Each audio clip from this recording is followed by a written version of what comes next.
Right, so here's an unusual one for the Zambo television. So let's read these out to you. Manganese, potassium, nitrogen, iron, magnesium, phosphorus, calcium. That's more or less the chemical soup for life. That being a vegetarian, apparently all plants in the world can prosper just using these chemicals here, which if you think of it's quite remarkable. So that's the chemistry of human life. So where are we today in the Zambo TV? We are in Glasgow Hydroponics,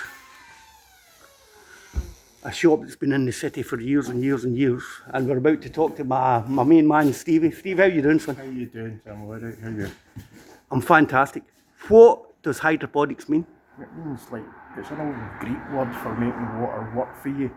So in this case we're using the water to work in the plant's root system to create more oxygen and help feed the plant quicker.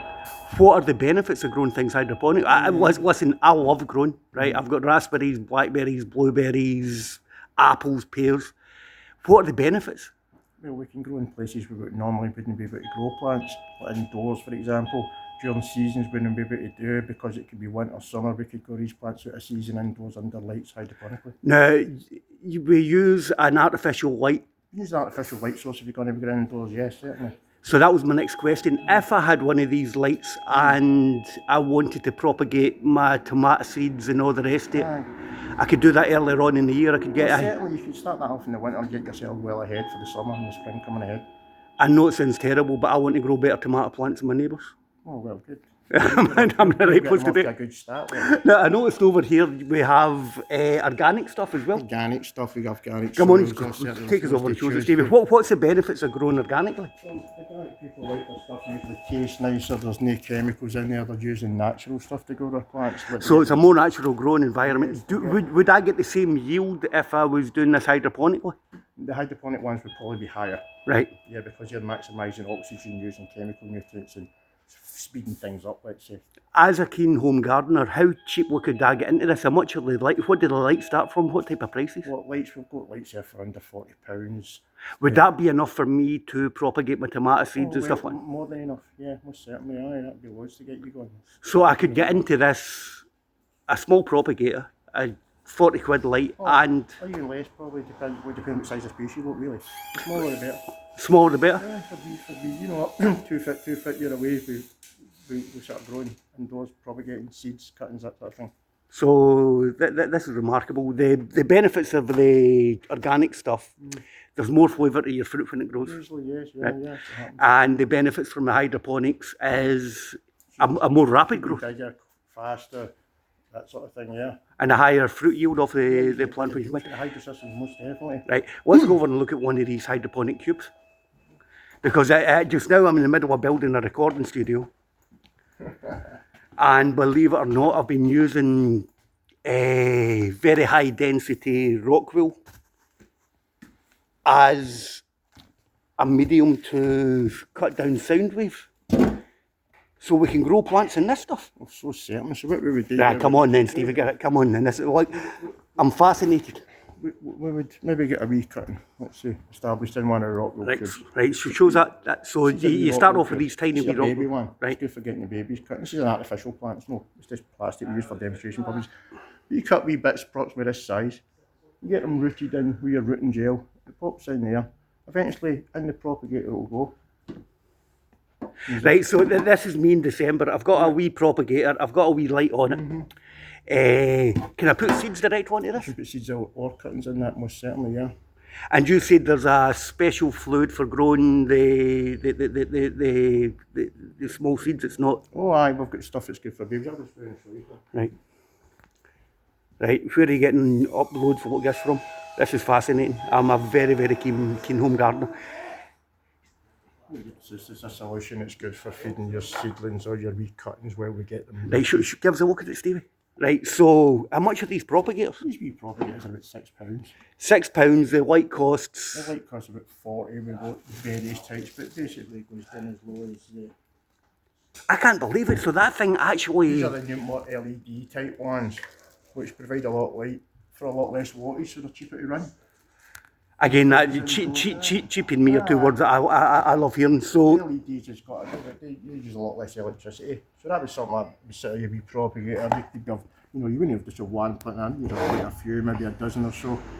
It's going to be sitting in your wee greenhouse in your wee situation indoors, your wee area to get some roots and get some roots going in your wee plants, right? So when the seeds have sprouted, the plants get to about this size. What's stage 2? Well, what's going to happen is, if it's a seed, it doesn't need to be in there. And if you're going to put your seed into these things, we're going to get some roots going, and then we're going to put it into something for the next stage. But in this stage, this could be a bigger rock wool. Rock comes in all sizes, but some people like to have the biggest one. So that's amazing. I can't believe that plants growing this stuff that I hate even touching up at my workshop. Yeah, we can show you some pictures of massive plants growing these, but these would sit on a watering system. So what we're going to do is either drip water through the top. Right, this is amazing. I never knew or thought that you could grow plants. Stevie, I presume this is a specific grade of... What it is, it's horticultural rock wool. Horticultural It's made rock wool. actual rock where they heat it up to hundreds of degrees C, and then they spin it out like candy floss into shapes when it's great, lets great oxygen into your root area. That's why it's so popular. So and most of the stuff we're buying in supermarkets is grown hydroponically. Oh, it's grown hydroponically now. Yeah, you get let's say people up in Perth, Scots, I think they're called, and they all your herbs and all that you see in Marks and Spencer's, they're all grown all them all up there in these wee runs, especially in hotter countries where they can do outdoors. It's even beneficial. Spain, Portugal, these kind of places is catching them very much. Right, so my mind's actually blown. We can grow stuff in rock wool. It's great for the plants. You're getting a higher yield, but for a keen home gardener like myself, I can get ahead of the game because I can start in December. You start your wee seeds. It doesn't need to be in rock wool. You can start them in wee pots with soil. Which is another way of doing it. It's quite good fun. You get a wee packet of specific soil called your seed mix. There's more than one ways to start a seed or a cutting, but this is simple as you would fill your wee pot up with a special seed mix, which has got all the ingredients your wee seed needs for the first few weeks of its life. All you need to do is water it, get a wee bit of light, the right temperature, and within a couple of weeks you're going to have a nice wee dainty plant. It's going to be ready to be moved on. Say I wanted to get into hydroponics at home. I've spent 40 quid in the light, I've got my propagator, I've got that. Do I need a water pump to get this stuff going? No, initially a water pump is something for it's going to be if you've got a bigger system, where you get a lot more water at your disposal, and it's going to be a reservoir, and that's going to pump the water in the system. But just for somebody with a wee couple of plants, you wouldn't need a pump.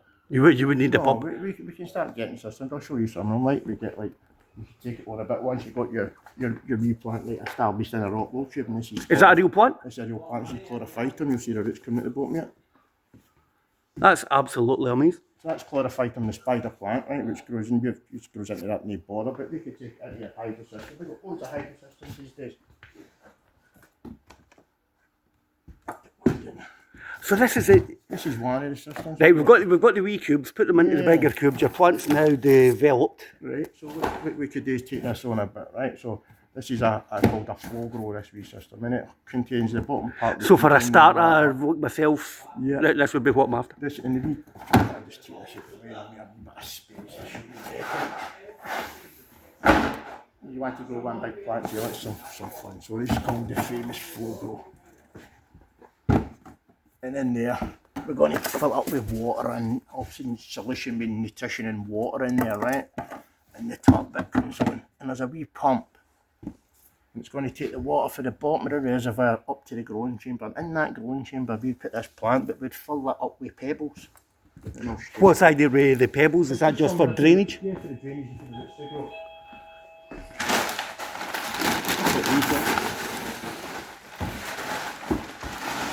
This is the growing medium for this plant. You'll just fill that. What are these things made out of? They're made of expanded clay. So the grower can just wash them and reuse them. And what's the idea? They've got a big surface area. They're very porous and the roots just wrap right around them. So they flood and drain this.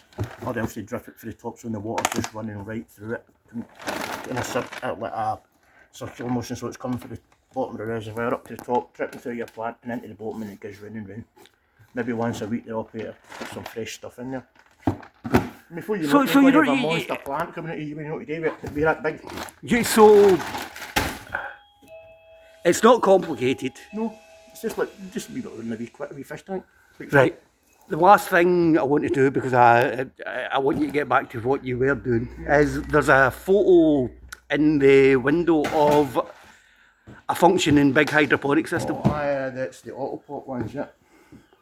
And did you want to see it? Well, we'll just look at the photograph and wind it up from there. Stevie, you don't see that sunshine very often in Scotland, do you? I was going to one, I'll give us a wee need it. Autopot, right? These are Is that a real photo? these are real photos, that's a self-watering system. We've got even better photos of that. So that's in, I think it was Nigeria, that one. And what they're doing is growing all these tomato plants. All the plants are getting fed through one central reservoir, and it's running into... So that's like that little black box, but on a massive scale. It's called an autopot, so it's a pot and saucer, and the saucers are all connected together, and the operator is just flooding all the saucers, and the plants are staying up. There's no electricity or nothing in there. There's no pump, it's just a gravity fed, so they set the reservoir slightly higher, and it trickles down into all the pots, and the plant just takes what it needs. So in a country like Nigeria, water may be a valuable resource that they don't have too much of? Well, the water for a start, so they use less water doing this, right? They don't need, you can put the water into big butts, they can collect rainwater, all these kind of things. Stevie, I can't thank you enough. Absolutely fascinating. And it's a change for my channel as well. The shop is called? Glasgow. Where are you based, Stevie? What's We're it? based in 66 Osborne Street, Merchant City, Glasgow. We've been here for about 30 years. I've walked past the shop so many times, it's the first time I've stuck my nose in. For small gardeners like myself, come down here. Come doing anything, if you don't like to buy nothing, just come in and have a chat with us, we love it. Right, thanks so much for your time. Right, you take care, my friend.